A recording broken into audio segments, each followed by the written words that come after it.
let us prepare ourselves. If you put your hand over your eyes, and I open my eyes to see the spiritual truth today.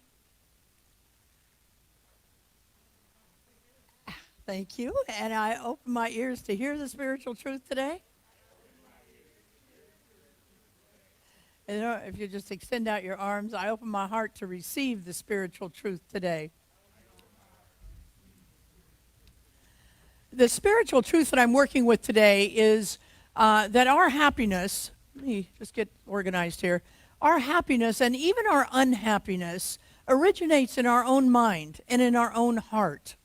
Our happiness and our unhappiness is directly related to how we react to these things in our life. Now, of course, it's easy to say, and we want to be careful here not to shame ourselves with this spiritual truth. You never want to shame yourself with God's operating system. If you have experienced the loss of a loved one, of course, you're not going to be happy, and nobody should expect you to be. In fact, any type of loss, termination from a job, a divorce, empty nest, your personal health, loss of your innocence because somebody betrayed you, any kind of loss can bring you the opposite of happiness. And our work is not to spiritually bypass those events, not to stick our head in the sand and squeak out some bubble-headed spiritual pap about how great you feel when the doctor just told you you have a bad diagnosis. That's not it. Our work is to move through that pain so you can move on. Our work is also, however, not to get stuck in those stories. Our work is to experience our pain, and that can take a moment or a season, but there should be an end to it. And helping us to shorten the season and find an end to our unhappiness comes from the wisdom of Dalai Lama, who says this. He says, we must develop what he calls mental immunity. Just as healthy physical immunity protects us from our body against viruses. You know, right now, those of us with existing conditions don't have the greatest immunity, and we're more at risk to COVID-19. Our mental immunity, in the same way, helps us create a healthy disposition of mind so that we're less susceptible to negative thoughts and negative feelings. One of the ways of developing healthy immunity is to cultivate joy, a deep, abiding joy that comes from inside out, not from outside in. It's not dependent on what's going on out there. You know, I'm working with this book called The Book of Joy, Finding Lasting Happiness in a Changing World. And if there's nothing else we would say about this world, it is changing so rapidly right now. The book is a compilation of thoughts from a week-long conversation on the subject of joy between His Holiness the Dalai Lama and Archbishop Desmond Tutu. Along with other great wisdoms in the book, they've outlined what they call 4 pillars of joy. The first 4 of the 8 are pillars that we develop in our mind, and the last 4 are pillars that we develop in our heart. Last week, we talked about the first 2 pillars of joy, of the mind, perspective and humility. They're on YouTube. So I'm going to take 3 more today. Number 3, of the mind, pillar of joy of the mind is humor. See, laughter is such a healing agent. Strengthens our immune system. It boosts our mood. It diminishes our pain and protects us from dramatic stress. You know, a lot of us have dramatic stress in our lives. Nothing works faster or more dependably to bring your body and your mind in balance than a good laugh. Then just throw your head back and laugh. Humor lightens our burdens. It inspires us. It gives us hope. It connects us with other people. You know, you're sitting around, you share a joke, and it just feels good. And it keeps you grounded, keeps you focused, keeps you alert in your life. And it helps you release anger and forgive faster. It also can bring warring factions together. You know, in this book, I want to read just a little bit from the book because both Desmond Tutu and the Dalai Lama worked a lot in the area of getting warring factions together. The Archbishop had visited Rwanda shortly after the genocide and was asked to give a talk to the Hutus and the Tutsis. How does one talk about a wound that is so fresh in the soul of a pipeline? The Archbishop's solution, as it so often is, was to speak truth to power through humor. He began telling a story about the big-nosed people and the small-nosed people, and how the big-nosed people were excluding the small-nosed people. The people in the audience were laughing, and as they were laughing, they suddenly realized what he was talking about was the ridiculousness of prejudice and hatred, whether in his country or theirs. Humor was, as he said, a very powerful weapon. The Dalai Lama goes on to say, because, in this book they can never one-up each other. They always have to one-up each other. So the Dalai Lama says, well, I have an example of that too. I was in Northern Ireland, where just after the Troubles.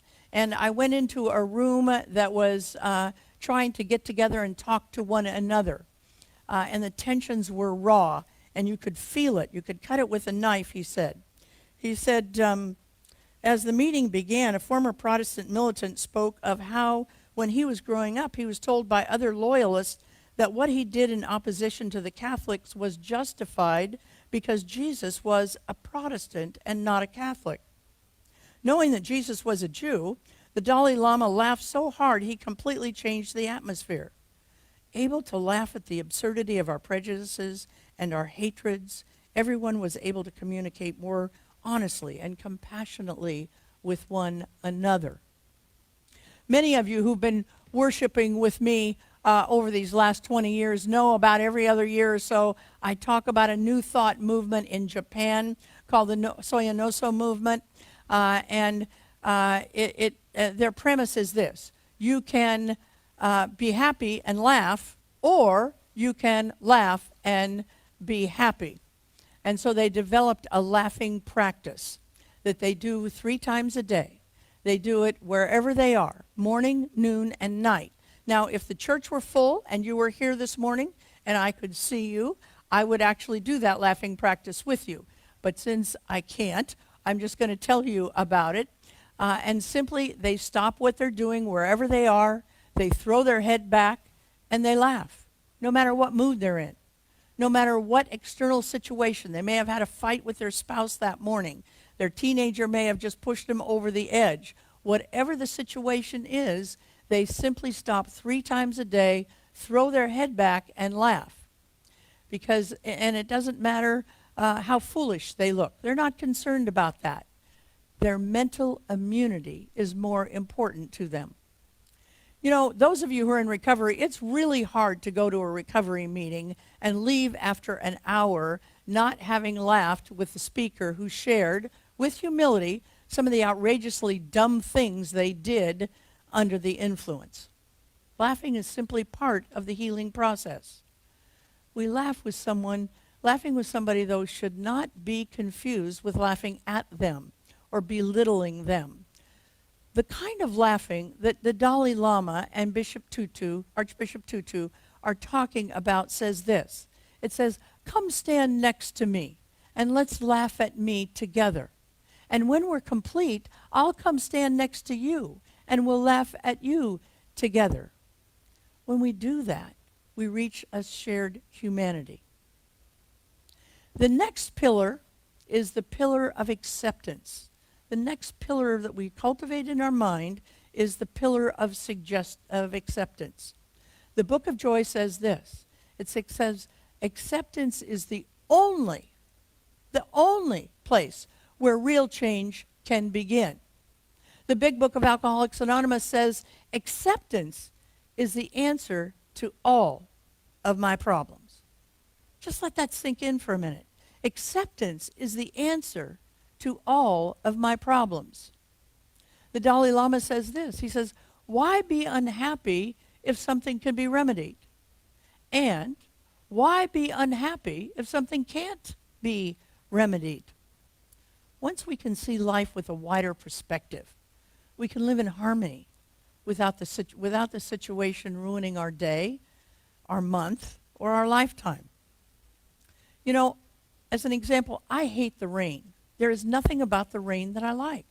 I hear my friends say, I love the smell of a first rain. Or I love how the rain feels on my roof when I'm curled up on the couch with a good book. I'm happy for them. I don't feel that way. I hate the rain. And yet, when I have a wider perspective, I look at the fairways and the greens and the lakes and the rivers that I like to swim in, and I see they're full because of the rain. Does it make me happy about rain? No, not really. But it makes me understand it and live in harmony with it.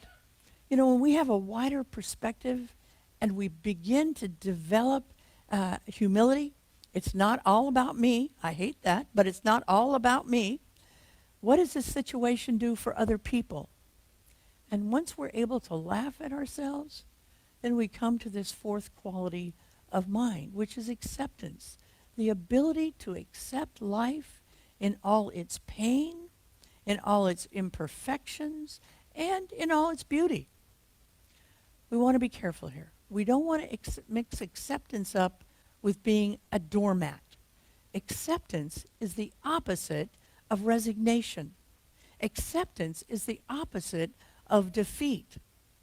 Archbishop Tutu and the Dalai Lama are tireless advocates for creating a better world, but their activism comes from a deep acceptance of what is. See, Archbishop Tutu did not accept the inevitability of apartheid, but he did accept its reality.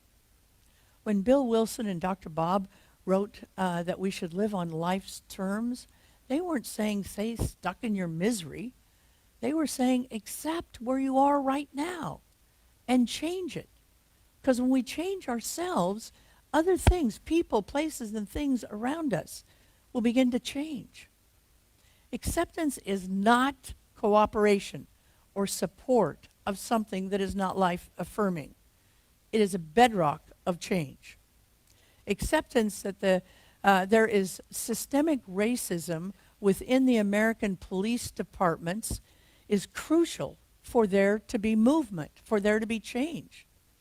As Bishop Barber says, the man from Moral Mondays, one of my heroes, he says this: we have to all get on the same page before we can turn the page. So humor and acceptance are the conclusion of the first four pillars of joy, the ones that we develop in our mind. I have enough time to at least start today with one of the last four, the first of the last four. Forgiveness. Freeing ourselves from the past. In other words, you cannot be free if you're still holding anger onto another person. You will get yourself stuck. You'll get yourself stuck in resentment. You know, resentment is just a word that that says relive it. That's what resentment means. It means reliving a situation. And you and I tend to relive our past trespasses against us over and over and over again.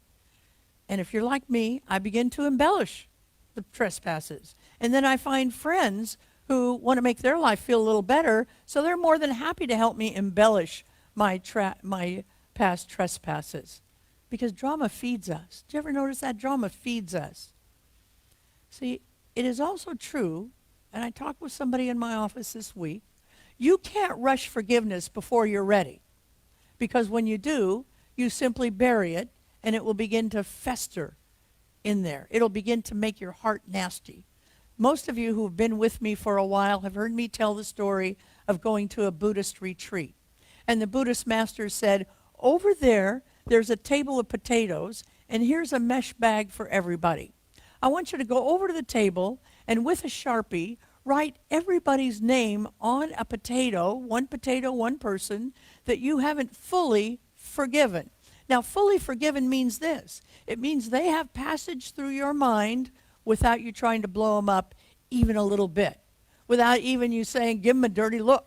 It means they have total passage through your mind. Then you know that you're forgiven. So we all went over there. We didn't know what was going to happen. We said we wrote these on potatoes and we put them in the mesh bag. And then the retreat master said this. He said, now you take that bag everywhere you go. You go to school, take the bag to school. You go on a date, take the bag on a date.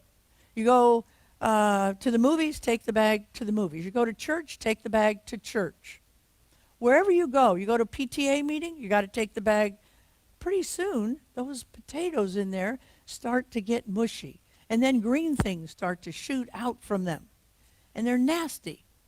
And what he was trying to tell us is the longer you stay with people in your heart that you haven't forgiven, your heart will look like that bag of potatoes. It gets nasty. It gets mushy in there. Most often, we don't want to forgive because a lot of us have heard that whole sorry thing, and some of us have heard it in churches that says, forgive and forget. It's BS. You can't forget. There's no way to forget some of the things that have happened to us. So why try? The real spiritual wisdom shouldn't be forgive and forget, because all things that have happened to us are purposeful. We don't need to forget them. Most often, the betrayals that we've experienced gave us the information we needed to set good boundaries and to help us establish values for ourselves that would help us to improve our lives. Forgiveness doesn't mean that we don't seek justice or that perpetrators should not be punished. But when we develop skills of forgiveness, we understand that we can differentiate between the act the person did and the actor, the person who did the acting. You and I are people of faith. We have faith in a power greater than ourselves, and we have faith in each other. When somebody trespasses against us, we need to look for why. Why would they do that? And to do it, we have to look for the first pillar of our mind, which is perspective. And when we can see that whatever they were trespassing against us, they thought that would bring them happiness, either by ripping us off, some material thing, or maybe they thought it would bring us happiness to try and steal the affection of somebody we loved, or maybe they thought they could find happiness by sexually hurting us because they thought it would satisfy some need or some want they thought they had, or maybe they thought they'd be happier if they could destroy our reputation because that would make theirs look better. We need to hold them responsible for the action. But the Dalai Lama says we have to have compassion for the actor. Is it possible? Yes. Is it easy? No. The Book of Joy is full of stories of horrendous actions and forgiveness in the time of apartheid, in the time of the exiling the Buddhists from their beloved homeland. And I mean horrendous. Horrendous, much like the horrendous police brutality against African Americans that we see in this country. In each of the stories in the book, the one forgivable was able to separate the actor from the action. Buddha teaches us this. He teaches the law of karma will balance out those who trespass against us, and they will get what they deserve. Their deserve will come. And the Dalai Lama says, look, we need to have compassion for those people, because what's going to happen, their day of reckoning is not going to be pretty. Now, it's not satisfying to us because we often don't see their day of reckoning. But people of faith know that the law of circulation, the law of karma works. What goes around is going to come around, and they will get theirs. Since reading the book, I think about that sometimes with people that I have not fully forgiven, people who don't have complete free path without a harmful thought, and it's made a difference. The action of taking my daughter away from me is unforgivable. But the actors, in this case, my ex, who wanted to build a new family and didn't want me around because it would make it more complicated, or the state of California, who could not recognize my parenting because I couldn't, in those years, legally marry. And because in those years, I couldn't legally adopt. The state of California was trying to do what they thought was in the best interest of the child. They weren't trespassing against me out of evil, but out of some misguided thinking that would benefit them or somebody else. If you have somebody you don't think you can forgive, call this office and get a referral for a practitioner, because they will help you separate the action from the actor. Because without forgiveness, we remain tethered to the person who has harmed us, bound by chains of bitterness, tied together. We're trapped. We're with them. Until we can forgive that person who harmed us, that person becomes our jailer. Wouldn't you rather live in freedom and joy than anger and bitterness? Next week, we're going to, Reverend Rick will be here, and the following week, I'll take the final 3 because we deserve joy. That's what you were sent here to be, was joy-filled in your life. Let's take this message into prayer, knowing that there's only one power. It's the power of the Most High. That power that runs through the lives of people who lift us up. C.T. Vivian, John Lewis, Archbishop Tutu, the Dalai Lama. Those people who lift us up. I give thanks for them. And I give thanks for everyone within earshot, for God is within each and every one of you. A God that always is saying yes. Yes. Yes to your abundance. Yes to your love life. Yes to your health. Yes to an end of the pandemic. Yes to a vaccine. God is always saying yes. I give thanks for that. I release this word into the law, and together we say, and so it is.